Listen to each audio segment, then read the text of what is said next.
Il est 20 h à Monfé, dans le département de la Magno, au sud-ouest du Cameroun. C'est l'heure de l'information sur Camdis Télévision à la une de cette édition. Inscription sur les listes électorales. C'est l'heure du bilan. 8 mois après son ouverture, le processus de renouvellement du fichier se referme ce mardi à minuit sur l'étendue du triangle national. À Elekam, l'on se satisfait déjà des résultats enregistrés jusqu'à 7 h. Vous écouterez le directeur général des élections en ouverture du 20 h. Dans l'actualité également, la médecine traditionnelle passe au scanner. La journée du 31 août lui est entièrement dédiée. Le ministre de la Santé publique en a profité pour saluer les progrès enregistrés jusque-là.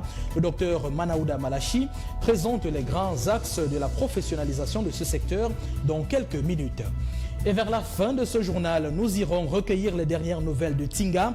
Les conditions d'éligibilité à la présidence de la Fédération camerounaise de football sont connues. Y a-t-il un verrou double nationalité ou pas? Le président de la commission électorale vous répond dans une vingtaine de minutes.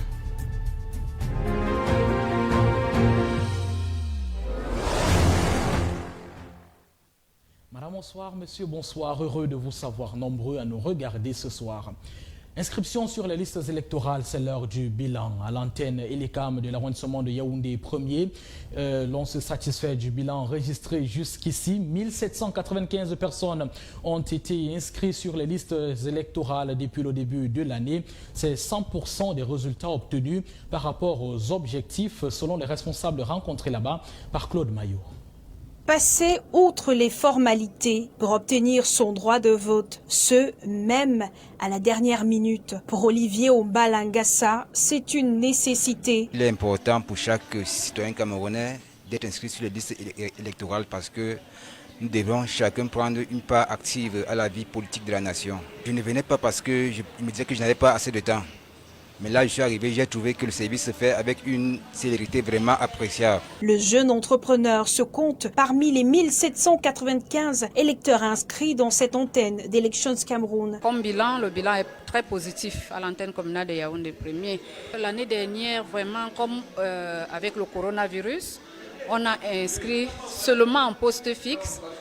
Nous n'avons pas atteint 100 électeurs, 100 inscrits au courant de toute l'année. Nous n'avons pas pu atteindre ça. Mais cette année, vraiment, ça a été très différent.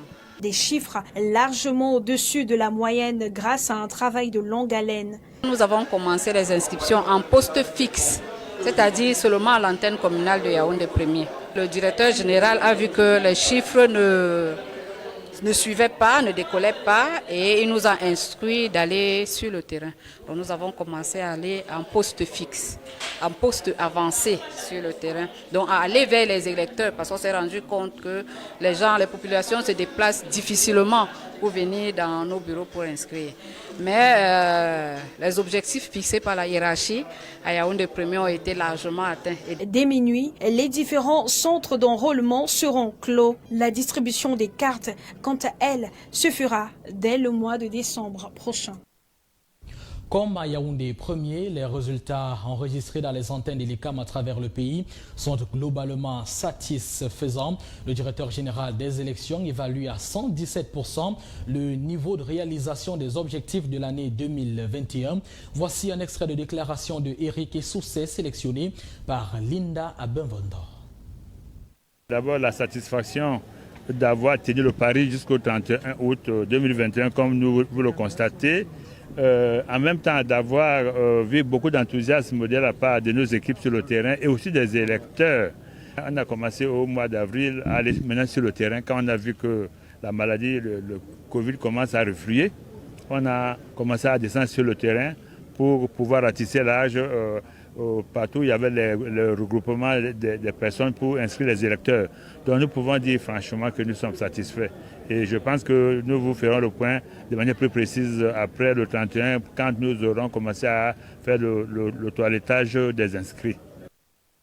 Des nouvelles de la zone de crise dans la suite de ce journal. La situation est toujours tendue dans la région du sud-ouest Cameroun. Un prêtre a été enlevé ce week-end par les Ambazoniens. Il demande 20 millions de francs CFA avant de libérer le prélat. C'est une histoire rocambolesque que raconte Mauriac Ekoman dans ce reportage. Monseigneur Julius Agbor Toko, vicaire général du diocèse de Monfé, a été kidnappé par des hommes armés dans la nuit de dimanche à lundi, dans le département de la Magno, région du sud-ouest Cameroun. Selon un communiqué du diocèse, des jeunes hommes armés pénètrent le séminaire aux environs de 19h et se présentent comme des combattants séparatistes et prennent d'abord la direction de la demeure de l'archevêque du diocèse, Monseigneur Francis Lissinge. Mais les intrus se ravissent, croisant Monseigneur Akbor Toko, de retour d'un séjour dans la localité voisine de Kokobouma, où il a assisté à l'inauguration d'un nouveau presbytère. Des présumés séparatistes le jugent alors plus jeune et mieux portant que son aîné et décident ainsi de l'enlever à la place de l'archevêque. D'après le diocèse, les ravisseurs demandent une rançon de 20 millions de francs CFA pour la libération du vicaire général. Ce n'est pas pour la première fois que le diocèse voit un de ses prêtres enlevé. En mai 2021, le prêtre Christopher Eboka a connu le même sort avant d'être libéré quelques semaines plus tard. Depuis le début de la crise séparatiste, dans les régions du nord-ouest et du sud-ouest, les rebelles sécessionnistes ont développé une véritable industrie de l'enlèvement qui se solde en général par des libérations contre rançon et dont les personnalités religieuses font souvent les frais. Depuis le mois de juin de cette année, l'Église catholique du Cameroun a lancé un appel à toutes les parties prenantes au conflit afin qu'elles mettent un terme aux harcèlements et enlèvements des prêtres et des missionnaires. 4 traitements issus de la médecine traditionnelle ont récemment été homologués par le gouvernement de la République dans la lutte contre le Covid-19. C'est l'une des illustrations les plus visibles de la volonté de ce gouvernement-là à accompagner cette forme de médecine. Les chercheurs camerounais ont été félicités par le ministre de la Santé publique aujourd'hui. C'était au cours d'une activité marquant la célébration de la journée africaine de la médecine traditionnelle. Claude Maillot pour plus de détails. La contribution potentielle de la médecine traditionnelle aux efforts de riposte à la Covid-19, un thème évocateur pour la pharmacopée traditionnelle. Le patron de la santé a tenu à éclairer l'opinion publique sur la réelle définition de cette autre forme de médecine. Cette médecine qui se définit comme un ensemble de pratiques, de connaissances et de croyances qui nous a été léguée par nos ancêtres. En effet, pour se préserver et se maintenir en santé, nos aïeux avaient recours à la nature. Ils utilisaient ainsi les produits d'origine animale, minérale ou végétale que la nature leur offrait pour se soigner et se nourrir. L'essentiel des interventions réside sur l'explication pour une meilleure compréhension des branches de la médecine dite africaine. Cette médecine qui couvre, selon l'OMS, la couverture sanitaire du Cameroun, c'est 20% la médecine conventionnelle, 80% la médecine africaine. Mais mes recherches démontrent plutôt que c'est 20% pour la médecine conventionnelle, 10% pour les églises et assimilées, parce que tout le monde qui croit à l'église tous les jours, c'est pour chercher des solutions à leurs problèmes, alors qu'ils trouvent moins de 10%. Et la médecine africaine couvre 70% selon mes recherches. Pour le ministre de la Santé, le docteur Manaouda Malachi, il a été question de mettre en garde les fouteurs de troubles et de donner quelques recommandations. Je demandais à l'association des praticiens, à tous les acteurs de pouvoir eux-mêmes déjà se mettre en discipline, de pouvoir eux-mêmes déjà en leur sein mettre une certaine discipline, parce que je l'ai dit tout à l'heure, vous avez ceux qui sont les bons et ceux qui ne sont pas les bons. C'est-à-dire que je les ai appelés tout à l'heure de manière péjorative des charlatans, mais en réalité ce sont ceux qui produisent un produit, un médicament, et vous disent ça soigne 1000 choses à la fois, ce qui n'est pas possible. La rencontre s'est soldée par une visite officielle des stands d'exposition. C'est bien un reportage de Claudia Mobé. Je vous propose à présent de faire un tour dans le département du Mongo, au littoral Cameroun, prendre le pôle de la préparation de la rentrée scolaire. Elle aura lieu dans notre pays le 6 septembre prochain, selon les informations rendues publiques par le ministère de l'Éducation de base et le ministère des Enseignements secondaires. À quelques jours donc de la reprise des cours pour le compte de l'année 2021-2022, les élèves, leurs parents et les responsables d'établissements s'affairent pour que cette reprise-là soit effective et réussie. La correspondance à Konsamba est signée Apollinaire Kameni. Les années se suivent et n'ont pas une même coloration en matière de préparation de la rentrée scolaire dans la ville de Konsamba. C'est comme s'il n'y a pas rentré cette année. Souvent à pareil moment, ne serait-ce que mes tenues là, les parents passent déjà à payer un peu. Depuis que j'ai installé là, je ne vois même pas un seul parent. Nous espérons que les parents viendront d'ici le 1er. Dans les différents lieux de vente des fournitures scolaires, l'ambiance est plutôt morose et l'espoir des responsables se fonde sur les semaines à venir. Les années se suivent et ne se ressemblent pas. La rentrée est encore très morose, particulièrement dans la ville de Konsamba, où les parents attendent que les enfants aillent à l'école et reviennent avec la liste des fournitures demandées par les enseignants pour se rendre dans les librairies. Mais en attendant cela, nous sommes prêts. Nous continuons à nous achalander en sac, en livres, en cahiers, en toutes les fournitures possibles. Et nous attendons que le glas soit sonné pour que les parents sortent et qu'ils puissent trouver leur compte chez nous.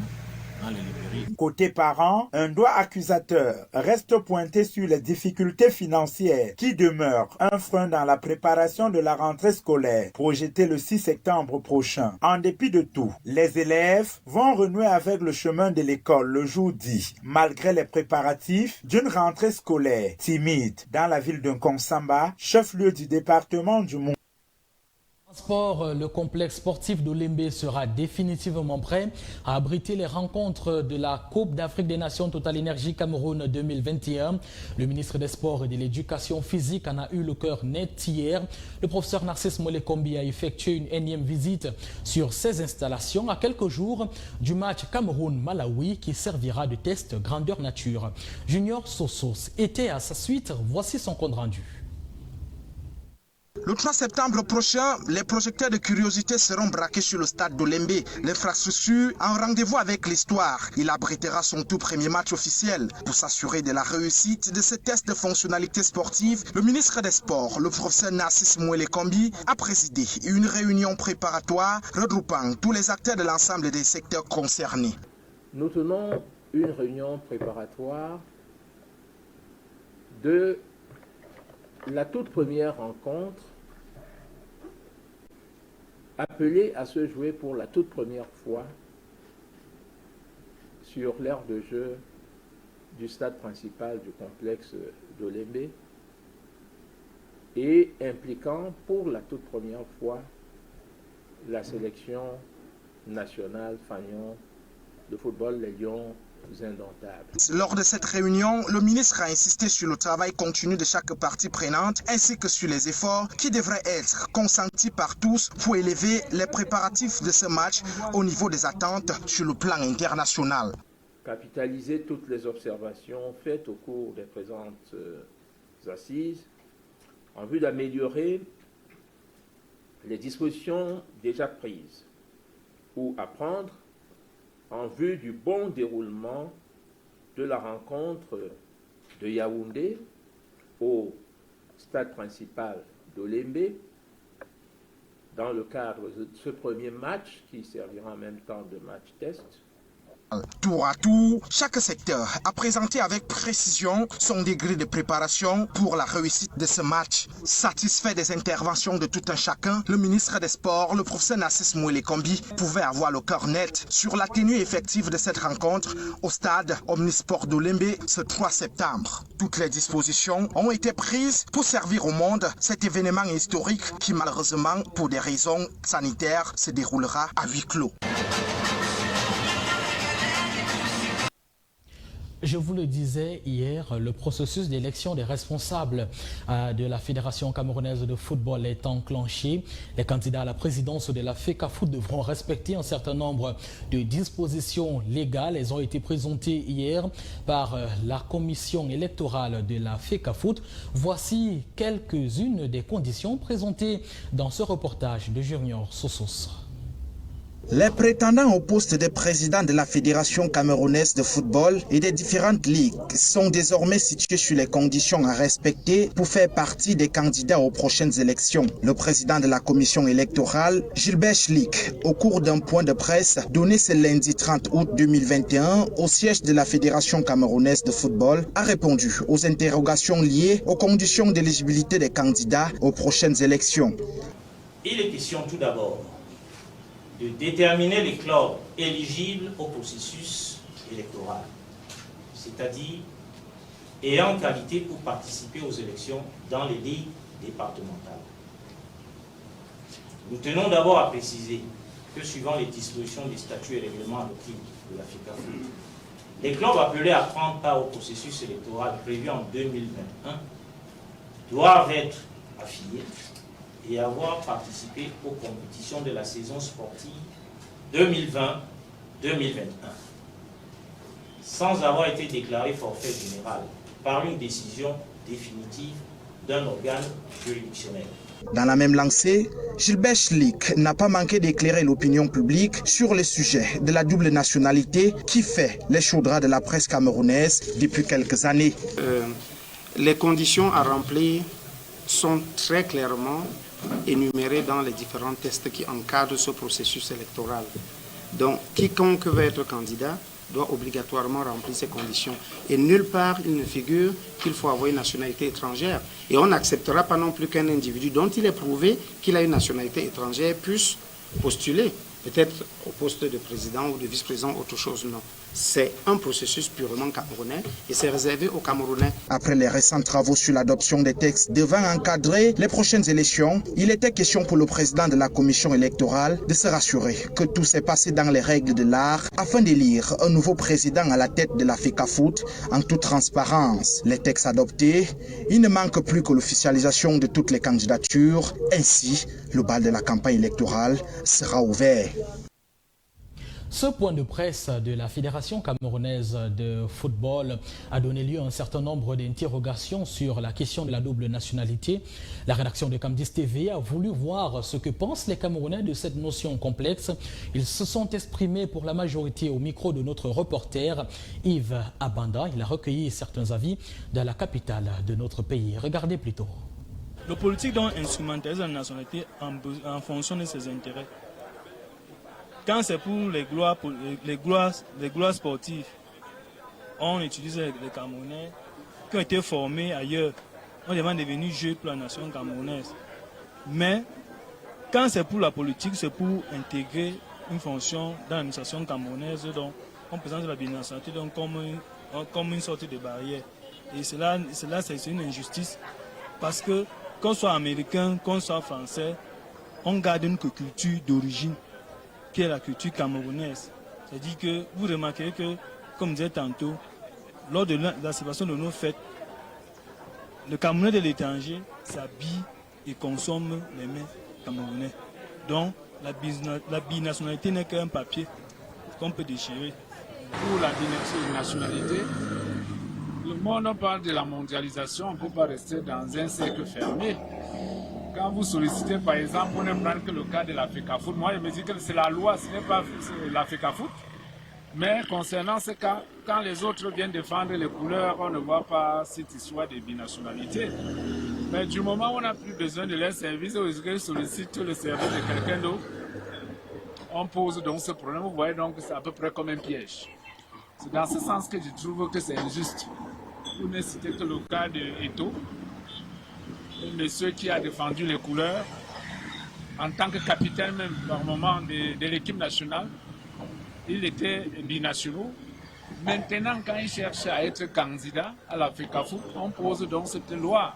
Vous voyez donc que ça ne tient pas. C'est la raison pour laquelle nous disons qu'on devrait libérer les choses. Aujourd'hui, certaines situations encouragent l'immigration.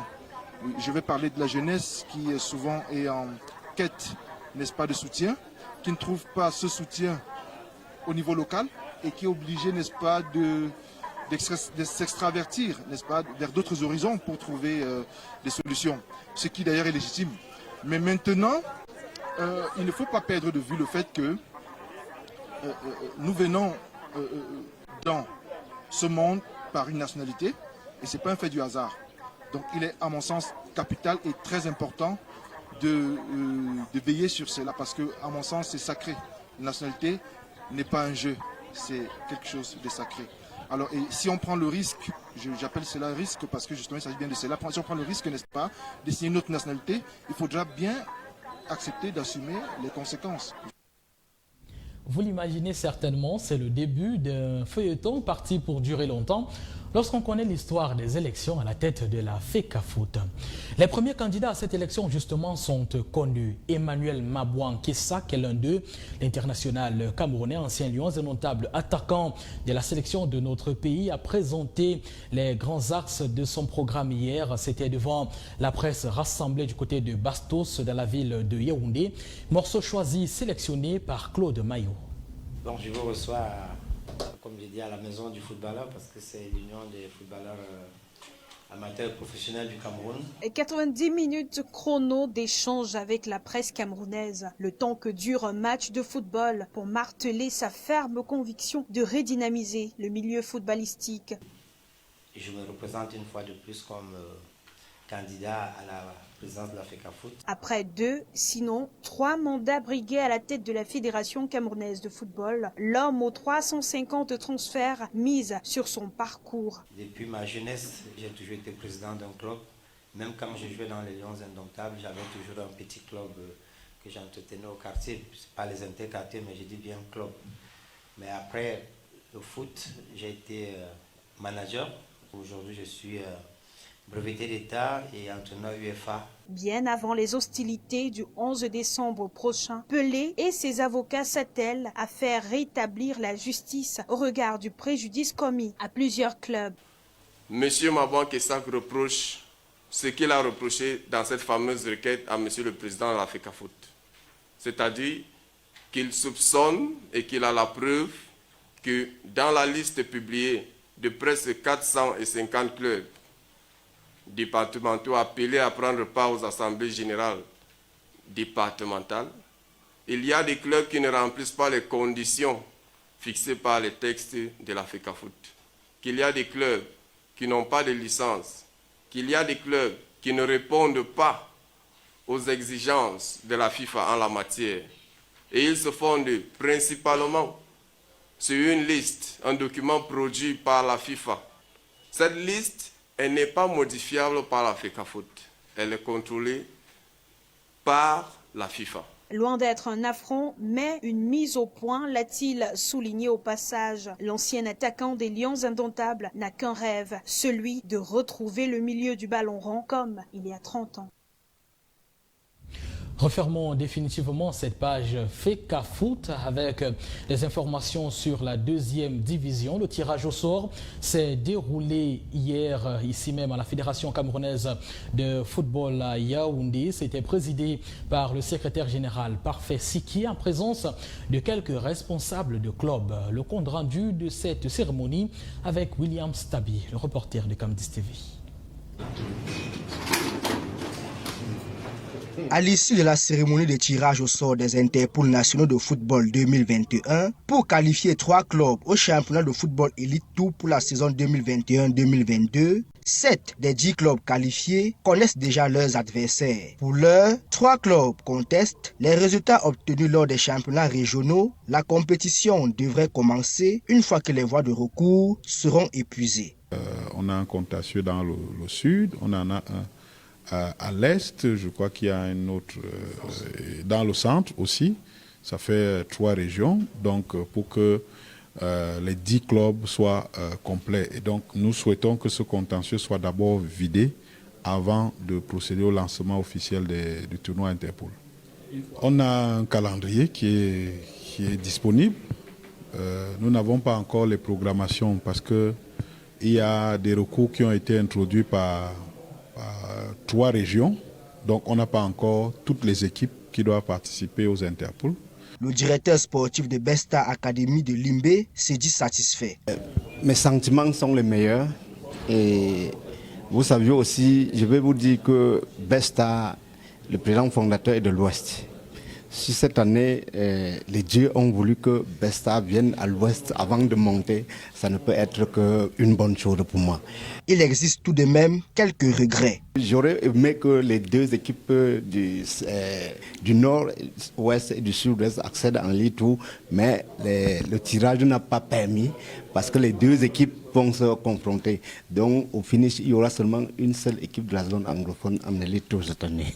Le groupe A sera composé de l'école de football des brasseries du Cameroun de Douala, des Amis FC de Ngaoundéré, de Koyi FC de Marois et le représentant de la région du centre. Ils joueront tous à Limbé. Dans le groupe B, les matchs auront lieu à Bafoussam dans la région de l'Ouest. Gazelle FC de Garoua affrontera les représentants des régions de l'Est et du Sud. En ce qui concerne le groupe C, Rizière FC de Tonga sera opposé à Besta Academy de Limbé et aux Rangers FC de Bafou. Après cette grande page dédiée à l'information sportive, c'est au petit trot que nous allons refermer cette édition d'information lorsqu'il est 20h passé de 26 minutes à Yaoundé. Madame, Monsieur, merci de votre bien aimable attention. Merci à Yves Abanda qui a assuré l'édition de ce journal. Restez en compagnie des programmes de Cam 10 Télévision. Je vous donne rendez-vous demain lorsqu'il est 20h ici même à Yaoundé. Bonsoir.